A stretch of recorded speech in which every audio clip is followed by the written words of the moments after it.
to take it off. That's cool. That's what holds your axle in, and that Carter key is what keeps it from coming loose.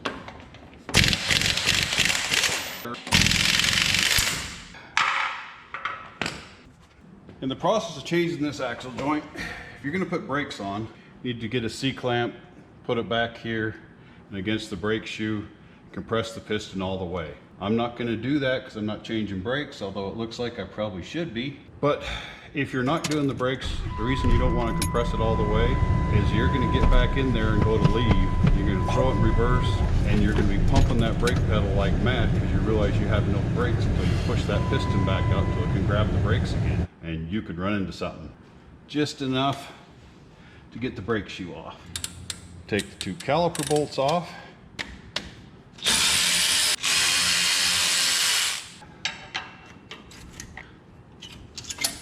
The caliper bolts that we pulled out are 13s or 1/2 inch. The caliper bracket is 11/16. I stand corrected there. They are 18s.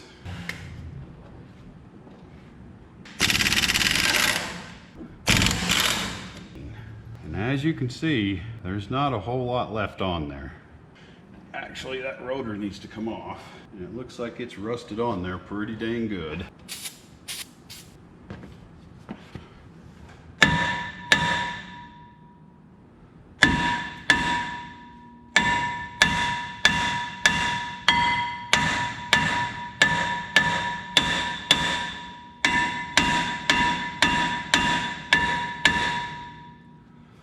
Oh boy. Sometimes it requires a little bit of heat.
So, as you can see, it's just hotter than hell. Spraying penetrating lube doesn't do any good, it's just going to burn off.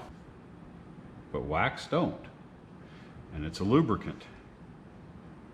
And it can get down in there and soak into there while it's hot and everything's expanded, where your penetrating lube cannot. It's a trick I learned that works quite well at loosening shit up. It's rusted.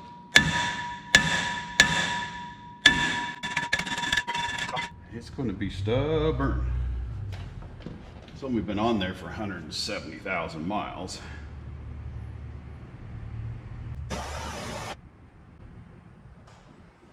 Some on the inside there.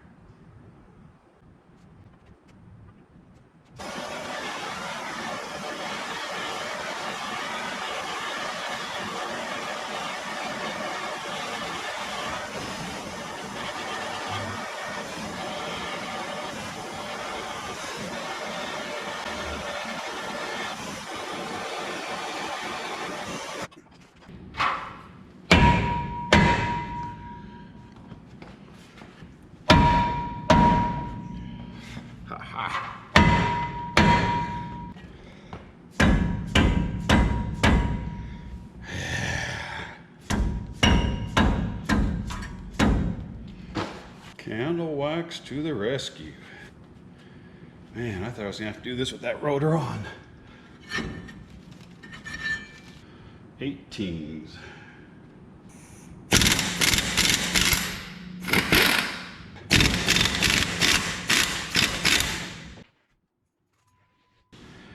Yeah, that thing was way rusted on there. But you can see the wax made it all the way to the very back, where when it's that hot you'd never get penetrating lube all the way back there. Anyways, moving on. That's usually the biggest problem, is trying to get the hub assembly, the hub bearing, separated from the knuckle. But I'm going to show you a trick, except I need to take that speed sensor out first.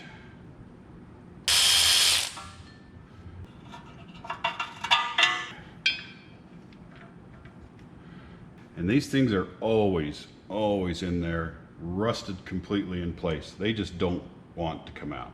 And how I used to do it is I'd take a socket and I'd put it on the end of this bolt, and then I'd take a hammer and I'd beat daylights out of it until I could get to see just a crack. And I'd get some penetrating lube in there, go down and do the same thing. Well, laying down there on the floor trying to swing a hammer and swinging it 100 times is no fun. So then I built a socket with a piece of pipe and a nut welded to the end of it so that I could hit it easier and get it to go in. And then I learned this trick, and they actually have a tool, so I didn't have to make one. As you can see, this screws back in here, so you screw it in about halfway, and then this goes on there, only you don't hit it with a hammer, you let the truck do all the work. So it'll get a little noisy in here because I'll have to have the truck running.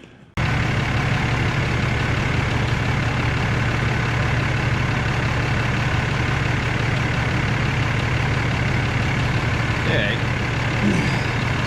Now, pay real close attention right there.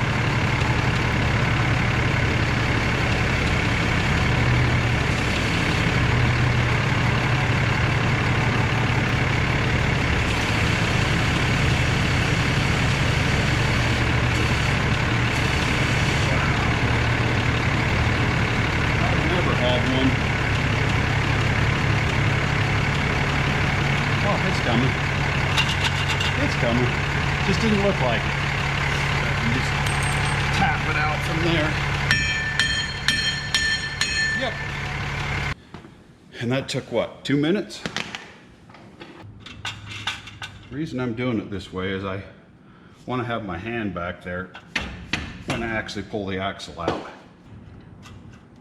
Now, that's your hub bearing. You have howling noises. Good, that feels good. Go away. But it is not our problem. We're just about to get to what is our problem. Now, what you want to do, and the reason I didn't want to just pull this thing out with the hub and rotor and all that on there, is you want to support the axle shaft so as you come out, the splines don't try to slice that sill. And sometimes it will, and you'll start having gear lube come out that axle shaft, but you want to do your best to not let that happen. You just kind of support that shaft as you're pulling it out. Life's much better. You have a much better chance of not tearing that sill as you come out. So now we're finally to the whole reason we're doing this is this axle joint. As you can see, it goes just fine this way. This way, it doesn't. And I pumped it full of grease and the squawky clocky went away, but I knew I was still needing to replace this. So here we go.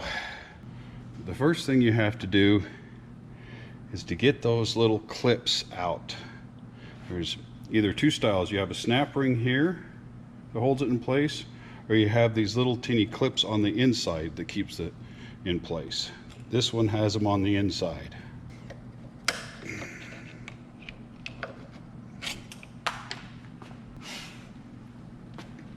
And that's what they look like.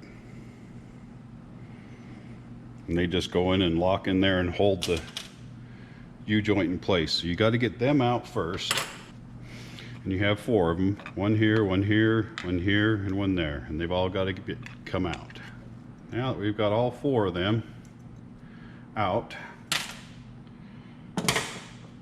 there's at least 3 different ways to do this.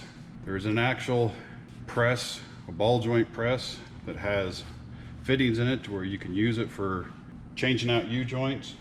You can actually go put it in a press, or you can do it the way I'm gonna do it. I have tried all 3, and I've found that the other 2, you tend to bend these, and when you do that, it's no good. I mean, it doesn't make it, it doesn't ruin it. You just have to straighten it back out. But as much as what you're about to see me do seems like the worst way to do it and the best chance of bending it, it's not. Now, since we've had such wonderful time with rust on this thing, this is my favorite hammer. But if it gets out of hand, I'll bring out the BFH.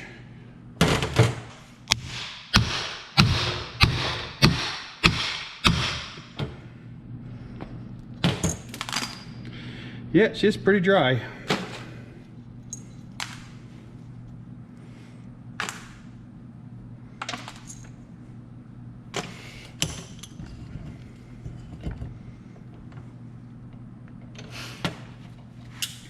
You just have to hold this square, and you want to hit where this is curved.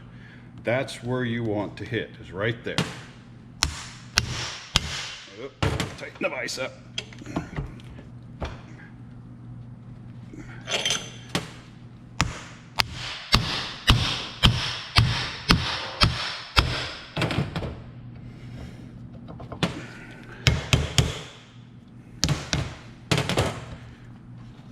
There we go. And nothing but dust and dirt and grime in there too. So now, sometimes you have to take this sill out to get this to come out like this. This one just fell out. That sill goes right there. And sometimes you can't get it up high enough to get it out. This one we did. And people will tell you, make sure you mark this, because if you put it back in this way, it'll be out of balance. My opinion, bullcrap. But if you feel like that might be a true statement and that it will knock it out of kilter, well, it's pretty simple. A chisel mark here and a chisel mark here, or a paint mark here and a paint mark here. And then you get to put it back exactly the way you took it apart. Now we got this bearing out of the stub shaft. Now we got to get down to the axle shaft. And it's done the same way. Put it in the vise so the crosses are hanging out here.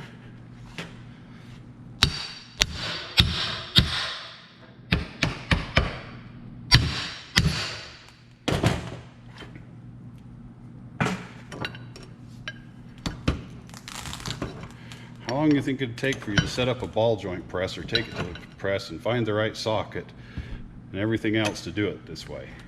Do it the other way. This way is easier and faster.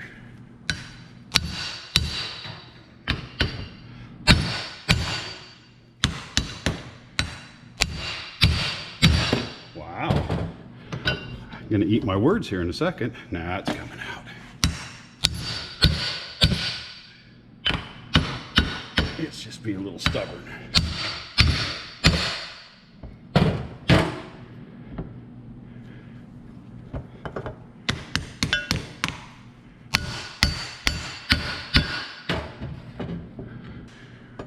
All right, fine.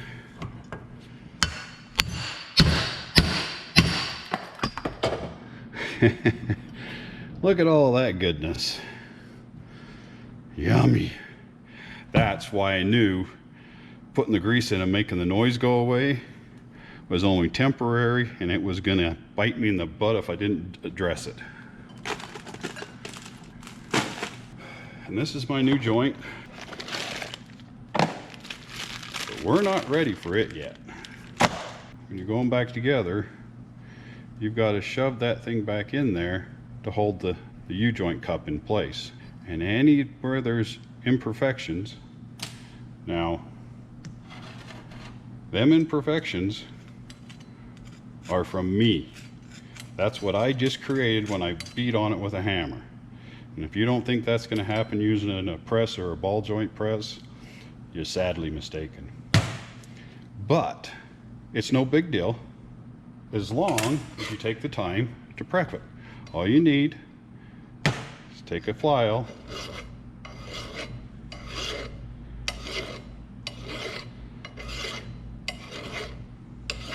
and just take the high side off it. It doesn't take a whole lot, especially when you have a file that's sharp. My file is sharp because I file this way, it's the fastest way to dull a file, and most people don't get that. Make a file last you a long time, be very sharp, and do what you need it to do. If you cut in the direction it's designed to cut, not take the sharp edge off by going back and forth. That's my pet peeve for the day. Don't do that.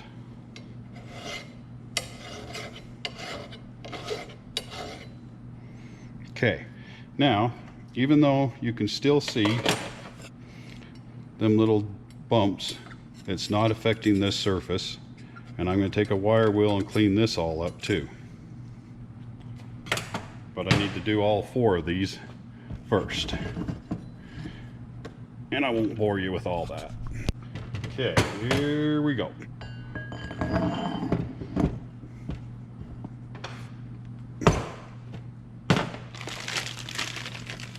Okay, there's our 4 C-clips. All right, I like having the grease zerk pointing inward. So that's how I'm going to install it. Now, oops, I missed a step, and it's going to cause us grief if I don't do it. Hold on. And I do this just because we aren't trying to remove metal, we're just trying to remove the rust.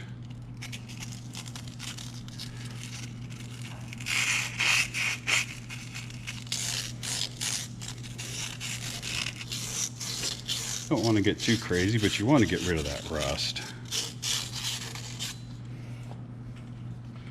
That icky, gooey, nasty stuff needs to not be in there when you go back together. I'll do that to the other one here too. And the other thing you have to pay attention to, with these it doesn't matter. They are the same this way as they are this way. But if you have what's called a cross joint, you'll have one that's either bigger diameter here than here, or it'll be longer here than here. Got to pay attention to that when you go put it back together. If it's a cross joint, you got to make sure you put it in the right way. These are not a cross joint. And as you can see, when you put it back together, that sill, of course, is with the joint instead of getting stuck there, so it makes it much easier to get in. So we shove it all the way to here so it's easy. Make sure all the rollers are in there. Very carefully get it back in there. And then you want to hold this against here while you tap it in so that it doesn't knock the bearings out. Oh, yeah, that can happen too. See, it just about rolled out. Stay.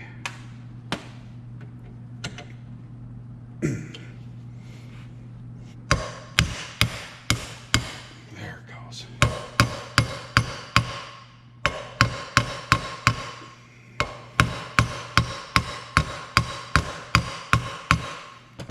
Now, as you can see, I went further than I need to. Now, very, very carefully, you want to, because it kind of has a suction there, slowly bring it out about halfway. If you bring it out halfway, the needles cannot fall out. If you bring it all the way out, they may. And then you got to start all over again. So you leave it like that. Actually, what you should do is put this snap ring in right now, and then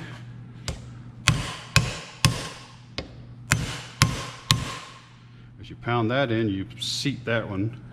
Whoop.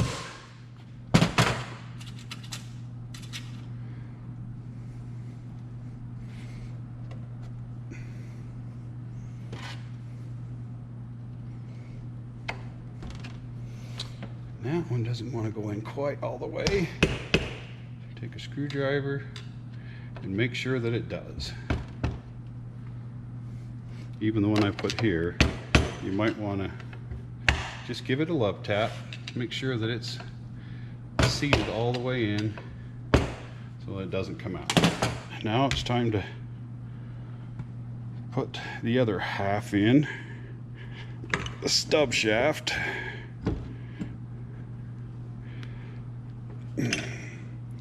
We've already taken that one off. We just got to take this one off very carefully. Make sure all the needles are still in it.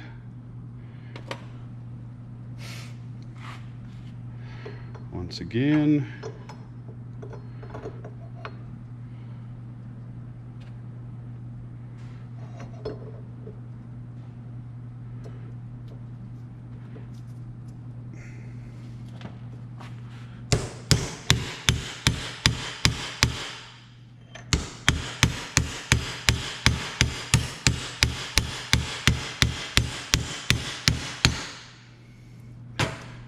Past where it needs to be, so this will snap in there really easily. You heard it hit, it's right in place. Now, very carefully, come back out half the way, don't come all the way out. Make sure your balls, the rollers are all in there. Carefully get it in. Now, neither one can come out far enough that the rollers will fall out. That didn't help. All right, we're gonna have to do this a little different. Convince that last one to go in. So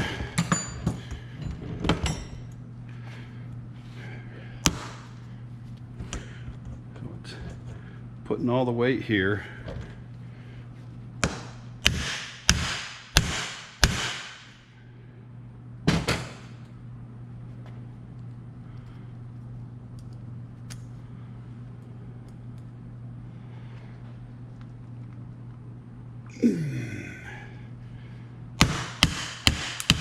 And there it went. Heard it snap, but just to be, you want to give it one more little love tap so it doesn't run away from me, to make sure that it went all the way in, just like that. Now when you get done, okay, so you can see this way it's real easy, but this way it's a little stiff. You know, it doesn't want to come back down. So what you do is you can just take it and go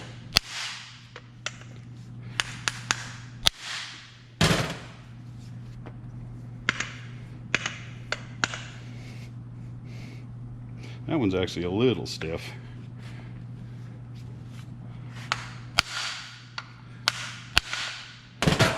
And there you go. All right. You should do a couple more steps before you shove that nice shiny brand new axle joint in there.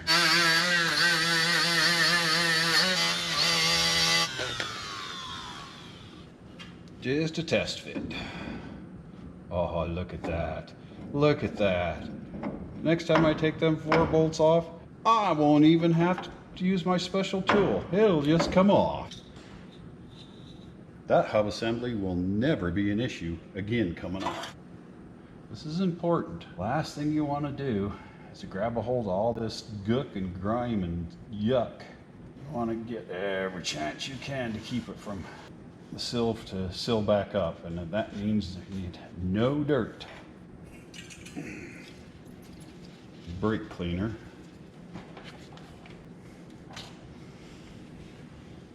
I just went and put axle lube and gear lube on the shaft. Once again, trying to do everything we can to keep from making that damaging that sill and causing problems down the road.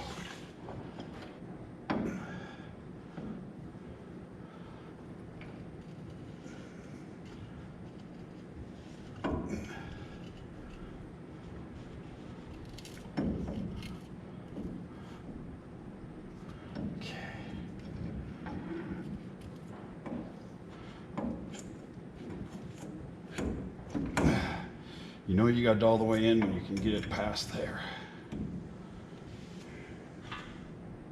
Don't forget this.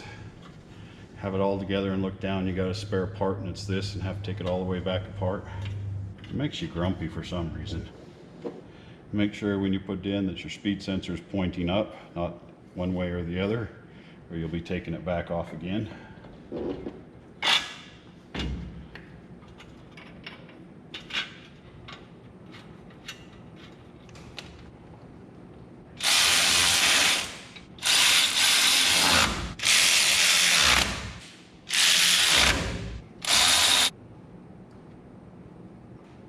Well,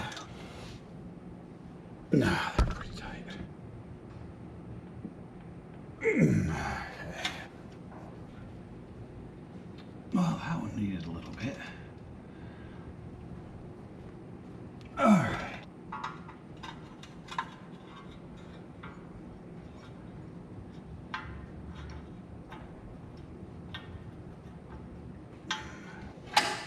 We have a check engine light and it says left ABS wheel sensor. You're looking at it.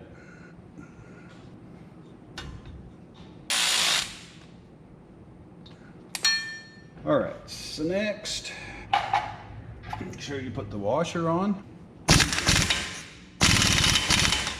Okay. Now at this point, you just want to be able to get that keyway lined up. I don't know if you can see that keyway, and you can see I'm almost there, so I've got to hammer it a couple more times.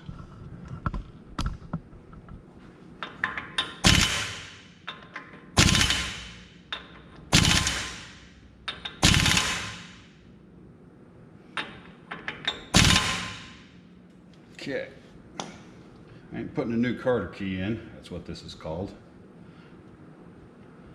I'm putting the old one back, mostly because I haven't got one here in the... Okay, secure. This is 180 grit if you, anything will work. Even 36 would work. This is what I have.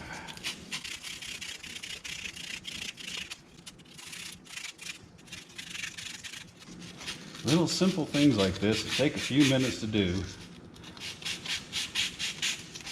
You'll thank yourself time and time and time again.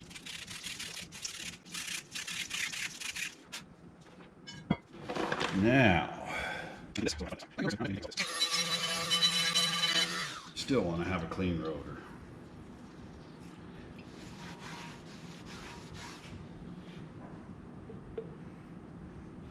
Little anti-seize goes a long way.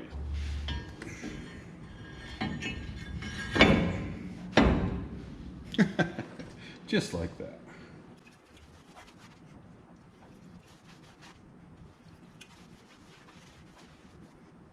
Normally I'd get a little bit of caliper grease and grease these things all back up before I put it back together. But I'll be back here next week putting brakes on it.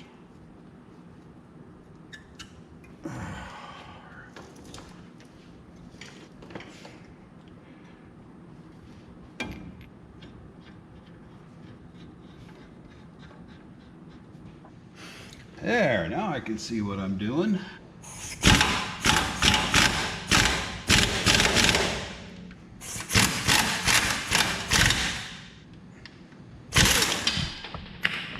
Alright, fine. Be that way. Sure they're tight, but let's find out. Oh yeah. Yeah, okay. Voila. Falls right in place.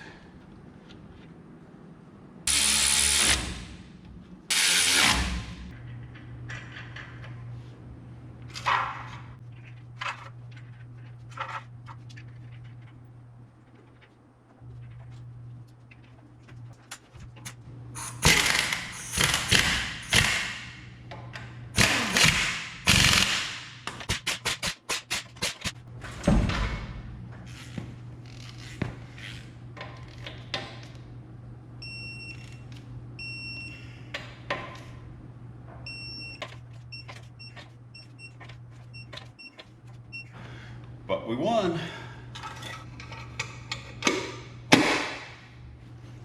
But the other side, I probably won't video as much as I did on this side because it's the same thing, except there's a couple things that's different about the passenger side than the driver's side, and I'll point them out up to you as I get the other side apart and back together. All right, I'm on the right side now, and you can see I've already got past all the things we fought with, and I fought with them on this side too. These are the things that are different between the left and right side. Number one, the right side, the axle shaft is of course a lot longer. As you can see, it's a whole big log of drinking water. And you can see it's in pretty bad shape too. The other thing that's different, but on the older Dodges, and then in 2014, I do believe, don't quote me on that, but the newer ones, they went back to it. And I'll show you right here what I'm talking about. Like I said, mine doesn't have this. The older Dodges, they did it. And then the newer ones, they decided they needed to do it again. What I'm talking about here, this tube, as you can see, is a solid tube with nothing on it.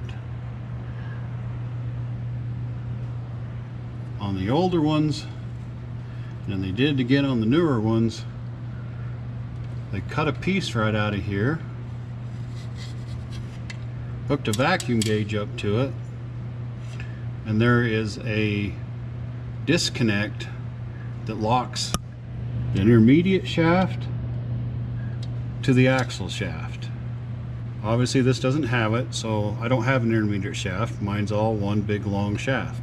If it has an intermediate shaft, there's 4 screws, and you have to take them 4 screws out. But anyways, before you take the passenger side axle, you need to make sure that there isn't a disconnect here. When you can pull the axle out, but when you go to put it back in, it won't go back in, because the spline that slides and locks this axle to this axle will fall down into here, and you can't get the axle back in. You got to take the 4 screws off, take that thing out, line this stuff all up, line the splines all back up, get the slider where it needs to be so that you can bolt this back into place. Look underneath here and see if that actuator is part of the tube or if it's not used on your model. Now this axle shaft's way longer than the one on the driver's. So this is what I do. So as I go in, I can teeter-totter it back and forth, keeping it off all the rust in the tube, as well as gently guiding it where it belongs. Differential lube, little 80-90 on it. We're gonna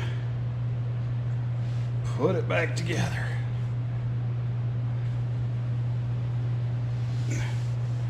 So you can use that to go up and down and keep it off of the tube.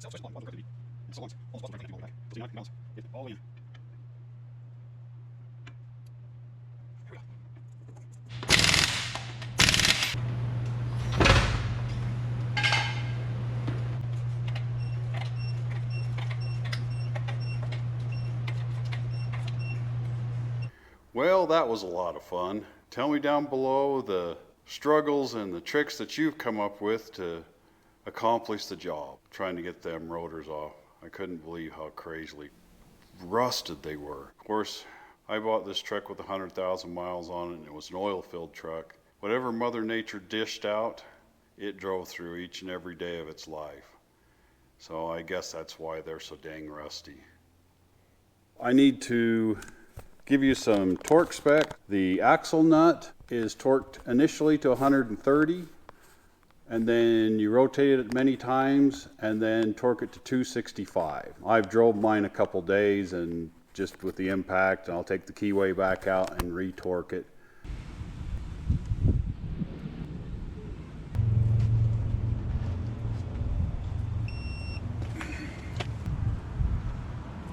The hub bearings are 150 foot-pounds. The caliper bolts, which kind of surprised me, are at 250 foot-pounds for the two large 18mm caliper bracket bolts, and then your wheel lug nuts are 130 to 150. Would you rather use this ball joint press or an actual press, or a $13 hammer like I used to change the U-joints? Comment down below the process that you use to change axle joints like this. If you got value out of this, hit the like button. If it was informative and you like the videos that I'm making, please subscribe. Until my next video, keep the shiny side up and the rubber side down.